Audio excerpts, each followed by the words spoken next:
Panitia Pelaksana Magelang Open 2022 telah menyelesaikan seluruh rangkaian pertandingan yang dimulai sejak 12 September di Gor Jarum, Magelang. Hasilnya dari 11 kategori, 6 diantaranya didominasi oleh pebulu tangkis muda asal PB Jarum. Di nomor ganda putri U13, Betari Dinda Anissa Syafira Atta Azalia melawan sesama wakil PB Jarum, Almaira Zakira Erni Rusliana.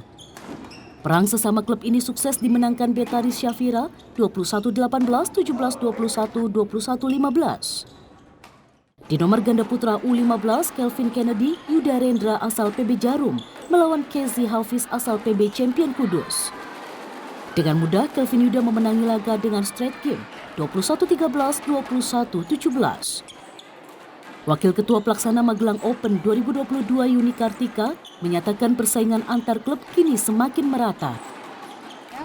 Peserta dari luar Jawa juga beberapa kita ambil dan hasilnya sejauh ini ya cukup baik. Kita sedang memantau ya, adalah yang memang berbakat gitu, tapi ini sangat tergantung kepada pelatih masing-masing dan kita juga akan membandingkan juga dengan klub anak-anak yang ada di klub kita, seperti itu.